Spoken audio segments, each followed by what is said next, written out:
Howdy, Kevin Smith coming at you here from the Earth Suite, Sacred Mountain River Suites. And we got a big bear above the TV right here. But this suite's not turned. I'm gonna walk around. While I'm doing this video, I'm gonna walk around our hotel and then down to the beach, the public beach at the corner of our hotel. But this is a real fun one. Let's go through the door here. Yes, let's pass through the door. What's so fun about this video is it's dream magic, right? So I finished Genesis in the Bible, and it actually had a really good story at the end, which I was surprised because I did not expect that. But yeah, what is dream magic, right? What does that mean? So dreams are a trip because when you dream, your spirit or your consciousness is, now you could say it goes up to, there's a nice totem, that's our totem pole up there. You could say it goes up to or connects to the guff, but to everything, yes? We're all connected. As discussed in the other videos about the name of God and all that such, angels, how they work, those things connect us. They connect all of our brains together, kind of like a hive mind. When you die, you get to know other people's perceptions. I can't wait to find out what other people think of me. Probably pretty fucked up, honestly, but that being said, yeah, let's move on over here to the barbecue area. So dream magic is cool because you know, when you're connecting to that higher plane, if you connect to it, and there are nightmares, and you got to watch out for demons, and it's why it's important not to have watch sick evil movies and shit before you go to bed, because you know that's opening yourself up to a different place of being instead of getting to go up to the higher and maybe get some cool messages. Now, if you're connecting in dreams to someone who's died, obviously you're connecting with someone who's died, which is just so special, and maybe they have a message for you, so that's kind of fun. This is our nice barbecue. These things are so cool because they it's like a grill, you know. I bought it when it first came out, and now they have lids. Well, that's my lid there. Anyways, barbecue area. So that's special, but then also what we read about here in this great passage that I read was more so connection with a higher purpose in the dream. So Andrew Lloyd Webber did the dude in the Bible is named Joseph. Andrew Lloyd Webber did some, I don't know if it was Joseph, he did like a Technicolor dream coat. The dude in the Bible is just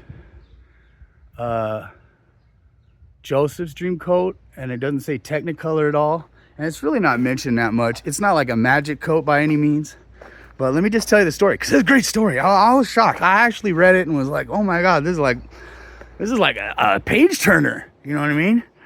A lot of goats, you know, I don't like goats, so that wasn't too cool. So there's like a lot of goats, and let me show you what a rooms look like.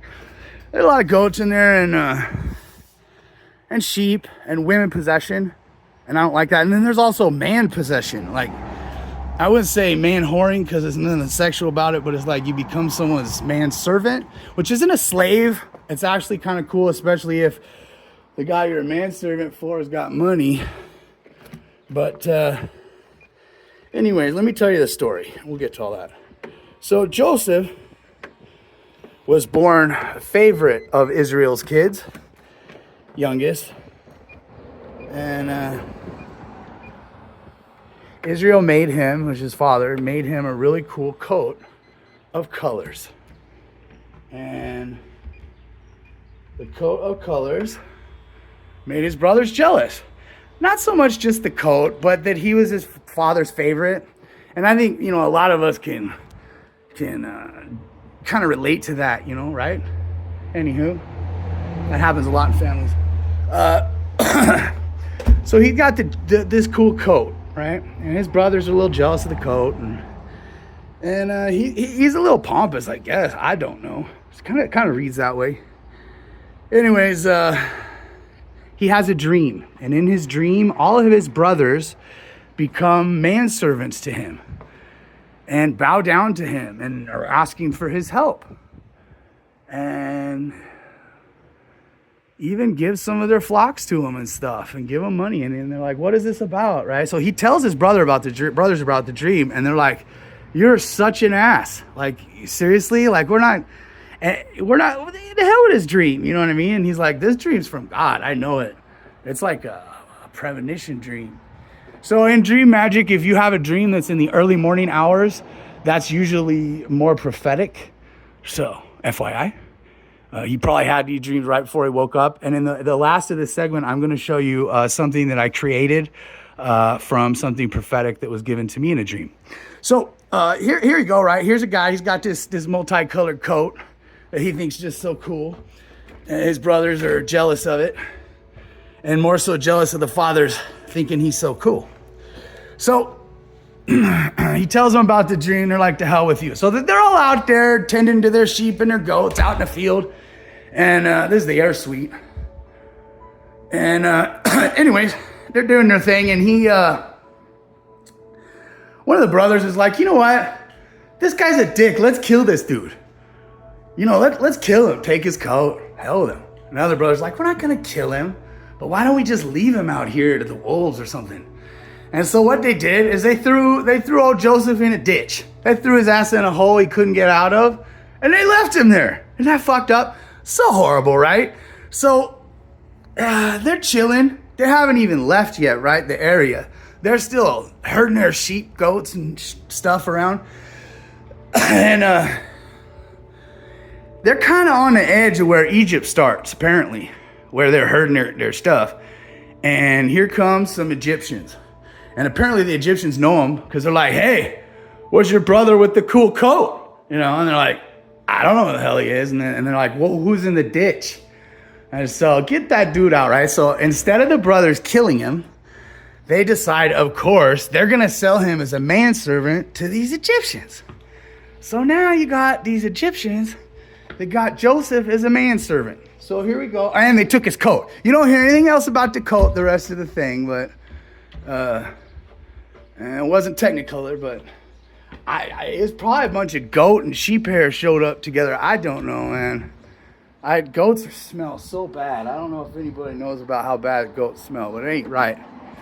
Oh, here we got this goat farmer, you know. He goes to Egypt. He gets cleaned up for sure. He ain't out with the goats anymore. He's a manservant in a house, you know.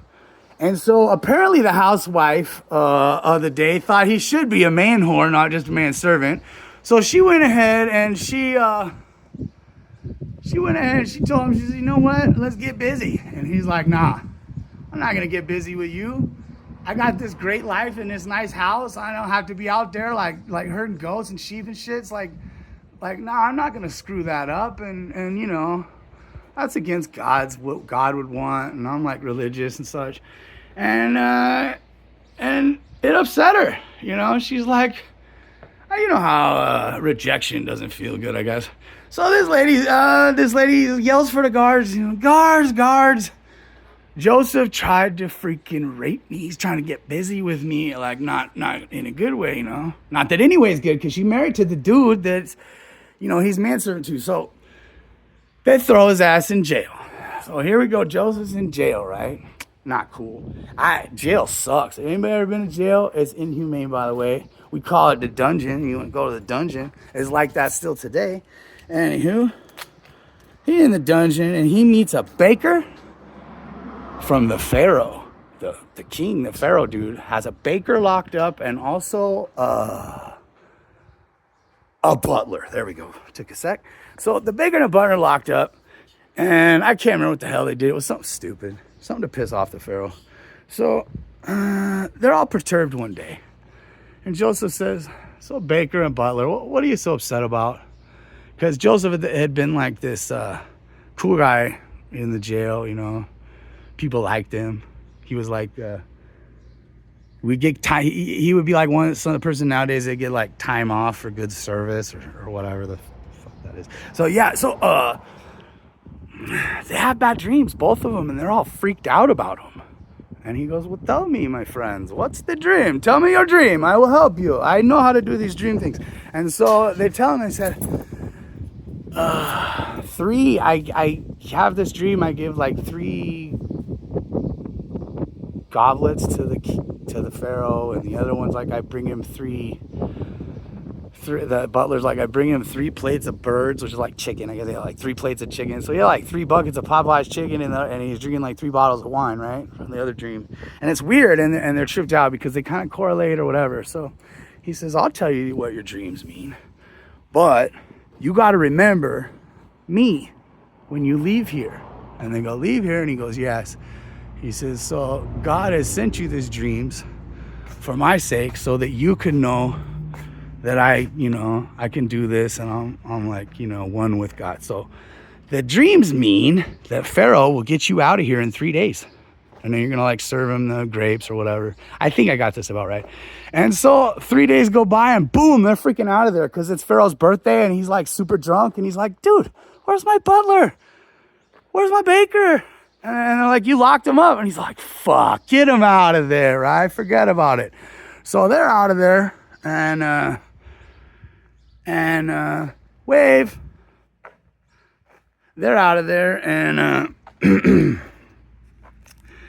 and of course they remember like all the stuff that he says. So they're like, okay. So then the Pharaoh has a dream. His dream's trippy, right? So he's got this dream where there's seven fat Egyptians, and then there's 7 skinny Egyptians, and they call them kinmen, so that's like their kin, so that's Egyptians. And so yeah, and the skinny ones, I think it says cannibalize, so they start eating the fat ones. And so he asks every one of the Magi's in the land, like, what the hell does this dream mean? They don't fucking know what it means. They have no idea what it means, right? So of course the baker, I want to say candlestick maker, like the thing from the nursery rhyme, but no. So of course the baker's like, yeah, well, there's this dude in jail that can tell you. He told me you're getting me out in 3 days, and there it is. So they bring Joseph on up in there, and he tells the Pharaoh, well, God sent you this dream for your benefit and for mine. And he said, this is what it means. There was 7 fat men, and that means for the next 7 years, you're going to have a bunful harvest. You're going to make so much money on grapes and corn and shit everywhere. So much rain and water and, river. If you guys have ever farmed, farming's tough. It's a bitch. Everybody wants to grow bud until you actually try to do it, right? By the way, our hotel is bud friendly. We ain't going to give you a ticket if it smells good in the room. We'll just be like, that smells great. Outdoor shower, very cool. So yeah, he says 7 years of like super good crops, and then the skinny dudes, right? And then you're gonna have 7 years of famine, so bad that the people will eat each other. And he said, heed my warning, And the Pharaoh said, that makes a lot of damn sense. You're my new like head dude for like this kind of stuff. And he gave him like a sweet farm. To me, it's a ranch, that they say a castle or something. And he was gonna be the head food storage dude, right? So he's the head food storage dude, and for 7 years, you know what? They had the fattest crops. Forget about it. It was crazy. And he was the head storage dude, and he stored, because he knew, man, that famine's coming. He knew it. And excuse me. And darn it, after 7 years, that famine came. And so I was like, oh man. Now the Pharaoh really freaking likes him, right? They're best friends now, because he's got all this stored up food, and they're good. Like, they're good. So it gets real interesting. Now's where it gets fun. This is a bathhouse. Gotta love this, right? A little soak and shower. Everybody likes that. So here Joseph's got this badass ranch with this huge barn and like storing food for a whole country. And ever getting hungry, and they coming in to buy him food from him. People got silver and gold, they got stuff, but they don't got food. So he got the food. So there's bathhouse too. Stay and soak, ooh la la. And he gets pretty rich. He gets the Pharaoh's getting some fat cash off of it. And lo and behold, who runs out of food? His brothers and his dad. So they have to come get some food. They don't know that he's there. The brothers told the dad he died. And so the brothers come to get the food. And the brothers, you know, they don't know. They sold them off. They figure, I don't know. So the brothers come to get the food, but one of the brothers stayed, and I think the youngest stayed. So the set of brothers get there, and they're like, okay. They bring the silver sacks to get the food. And Joseph sees them, and he's like, I don't know, he spoke mean to him. He's like, you guys are assholes. And he's like, give me a minute. He goes in the back and he starts fucking crying. But he's got to, you know, he don't want them to know who he is. So he goes back and he's like, where's your other brother? The older brother, so-and-so. And they're like, oh, he didn't come with us. He didn't want to come. And they're like, and then he accused them of being spies. He goes, you guys are spies. You're spies. Like, I should have you killed. And they're like, we're not spies. We swear we're not the spies. And he goes, I'll tell you what. See this, there's this brother here. I think it was, I want to say Benjamin. I don't remember the names. So yeah, you see this brother here? He's got several brothers. He's like, you're going to leave this brother here as a manservant of mine. And he's now mine. And then I'm going to go ahead and sell this corn to you and not kill you. Otherwise, I'll just kill you because you're spies. And so they're like, okay. And, you know, back then, you know, you have to think, you read it and you're like, oh my God, they just let their other brother go into slavery. No, forget about that. Everybody wants to be a manservant to old Joseph because he got the fat ranch, you know, he's got all the corn and he can eat, he got wine and he's getting drunk and shit. This is cool. So, yeah, there you go. And recently had a guest bump our basketball court up to 10 feet, which is so cool. So, yeah, so the brothers are there to buy the corn, and they have the sacks, and he says, no, I want the one brother to stay. You know, he's gonna have to stay. And they're like, well, that sucks. But we'll take it. So they took off with the sacks, and then they were tripped out on the way back. The sacks had the silver sacks in there too. He gave them their money back, and they thought, what the F's going on here? This guy's maybe gonna come kill us, or say we steal from, I don't know. So they were tripped out, right? But there you go. He's got one of the brothers now. So all right, back at you after a quick smoke break. And we are a cannabis friendly hotel. We don't give you a ticket. We got a ticket for that a while back. Was it $200 some? Those punks. I don't even remember the hotel chain, but that ain't right, you know? You're trying to enjoy your time. It's not a cigarette. It don't smell that bad. It smells good. So anyways, back to the lunar totem, as we call it here at Sacred Mountain, because it looks that way and it's cool. And where were we at? Oh yeah, okay. So he gets the one brother, right? And he's like, there you go. So then like 2 years later, or a year later, or whatever, they need food again. Remember, 7-year famine. So they send them back, and then the youngest brother stays with the dad, who's like old, and the dad's name's Israel, who I guess is why they call Israel, because that's like the land they're in right now.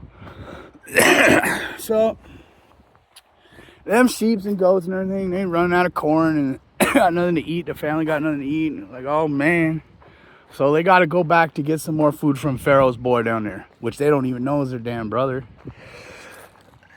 So they send the wagon with the 2 sacks of silver again to get some food, and he goes down there, and this is 2 acres that is on the river here. The river's on the other side of the road. Goes up there. I don't know if you can see the flag up there flying. It's like to do a pad up there someday. It's a great view. So yeah, the brothers come back and they're like, okay, we need more food. And he goes, no problem. He fills their sack. They eat bread. They break the bread. Joseph goes in the back room and starts freaking crying again because he can't take it. They don't know who he is. And finally he's like, you know what?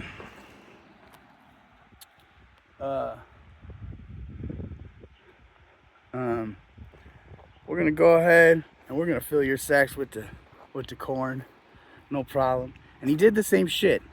Except this time, when he left their sacks of silver, he told his other manservant, he's like, hey, manservant, man, take this really dope goblet I got, like a cup, worth a lot of money, I guess, like a lot of silver in there, like solid silver cup, or maybe it's got gold on it, I don't remember.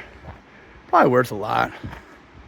And he was like, okay, you take that, and you put that in their sacks of silver, and you send them home with the silver they came with, and you add the little goblet in there, you hide it in there. So they leave, and then he tells this other manservant, he's like, hey, bro, you need to ride up on these people, and you need to tell them, I said, how can you reward evil with all the goodness we gave you? And he did it, and then the brothers were like, oh, shit, well, we didn't do nothing, man. We didn't do nothing. And he's like, well, he searches the sacks, he finds the goblet, he's like, you're gonna die.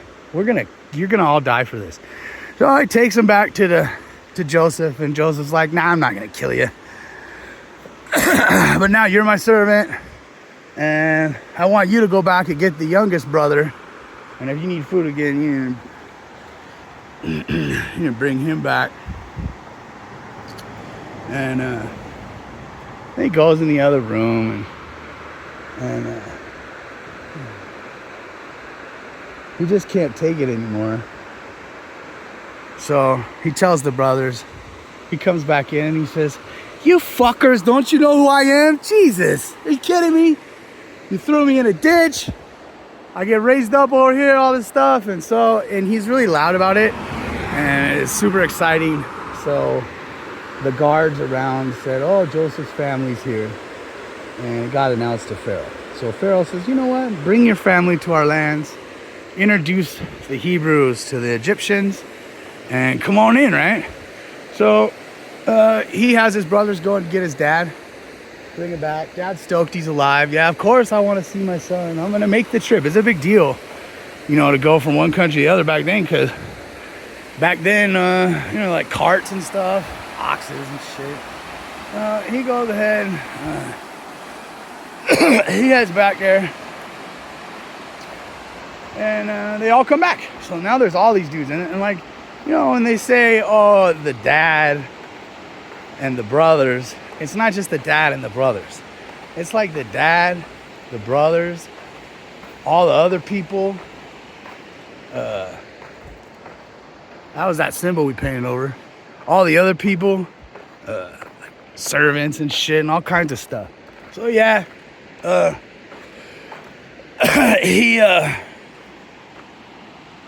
he comes back with the whole parade, the whole mess of Hebrews come back. And that's what Pharaoh said to do. He said, do that, it's going to be sweet. Bring all your family, bring all your herds. And it was like a kind of a big deal because Pharaoh Egyptians didn't like sheep, right? But goats were okay, so I don't get that at all. Goats are nasty. Oh, God. But what else? And they were worried, but it was cool. The Pharaoh didn't give a shit. He was happy. Joseph's his man, it was all good. And so that's wild because the dream that he had about his brothers came to pass. So the dad's living there, and the dad gets old, and the dad dies. Dad wants to be buried back home in the homeland, and that's cool, But the other brothers are freaked out, like, oh my God, you're going to have us killed now, or you're going to throw us off your land, and we're going to starve, and our family's going to starve. And you're not talking about like 3 people. You're talking about like 300 people a family. Like, I don't even know, maybe thousands. They named all the names, but then you have to add the servants and the manservants, and every once in a while there's some man horn going on there, and a lot of sheep and goats. I don't know. We're country up here, and like, uh-oh, you got sheep and goats and weirdos. That ain't good. Oh, man. So now he's like, nah, bros, I got you, dude. Ain't gonna do that to you. I ain't gonna make it all horrible and like throw your families off and make you all like sick. Oh, people down there at the beach. I wouldn't do that to you, man. And he's like, so he took him, and he's like, I'm not just gonna hook you up for life. I'm gonna hook you. I'm gonna hook your kids up, your grandkids up. We're gonna make this our land here. This is gonna be sick. And then he reminded them of the dream. And that's what was so cool. He reminded them of the dream. And that's what's special, is because you know what? It came to pass. And it wasn't like a bad thing that they were all manservants to him. It meant that they were fed, they had a house, they had a fat ranch, they got like people thought they were cool. They partied, you know, had lots of parties back then.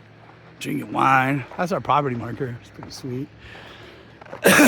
So yeah, no dream coat, no weird shit like that, but a pretty trippy story. And I think that's interesting because it applies to every person on the planet, right? So everybody's linked into this hive mind. And yeah, look at how many people are down here at the beach. That's so cool. But everybody's linked into this, right? So we all have dreams. They're trippy. And you just don't know how to read them. So I currently have a nightmare type dream. But more recently, I realized it's not so much a nightmare as a message, I guess. Yeah. So I'm always stuck in some weird quasi college football dorm / prison jail, because jail sucked. Oh my God. So yeah, man. And it's torturous. But I could fly. So I don't know. I'm working on that. When I surround myself with good shit during the day, I don't have it. So that's nice. Can't beat that. And then next, I'm not going to walk you all the way up there. I'll cut it. But next, I'm going to show you a vision I had and what I did with it. And so we're heading over here now to the garden area. So waking up around, I think my dream was probably around 3 o'clock in the AM. And it was regarding this here. So I had an extra piece of quartzite from our countertops. And the dream was weird, man, because it was like quartzite holds a charge. And so the idea is this. And it's not an idea, it works. I stand on it all the time. And so does other people. The giant hunk of metal right here is off the ground. And it creates a very low current, because I wired that into the pad, and then the pad I wired over here into a big old metal copper pipe down in the ground. So what we're doing here is we're creating a circuit with the earth itself. And medical people do this shit. They have this medical style, and it's a little machine you plug in the wall, and it's low voltage to help you feel better. This I had a dream about, and I created it. Just did what kind of came up to me in a dream. Try it out here. I'll explain how it works. I'm standing here. Oh, this guy over here, he's blue. Blue. It's very cool Hindu style. Anyways, we'll get into Hindu religion, I'm sure, reading the Bible. So right now I can feel energy in my feet, and had a dream about this. So, and it helps me immensely with my brain. Right now it's at my kneecaps.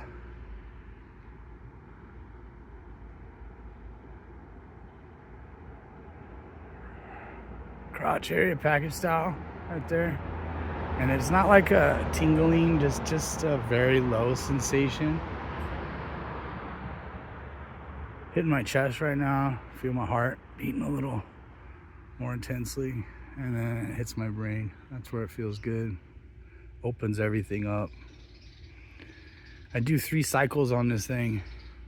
Let the electricity flow up 3 times. And then I feel freaking great. And it supercharges your brain.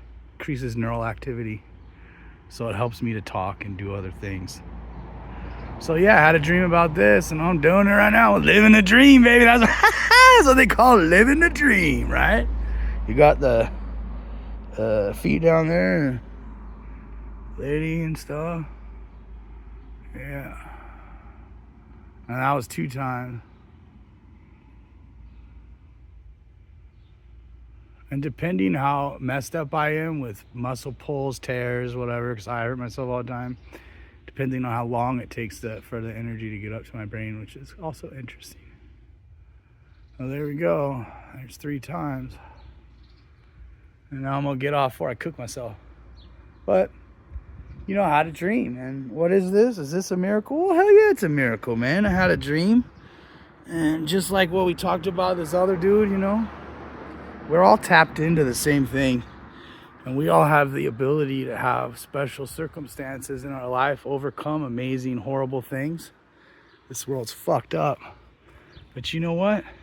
If we listen to our dreams and we understand what they mean, sometimes we get a big old helping hand. Peace to you. Hope you understand what we talked about today. Next one is cool because now we're in Egypt. So Egyptology is the next one, and there's all kinds of crazy fun stuff to learn there. Peace.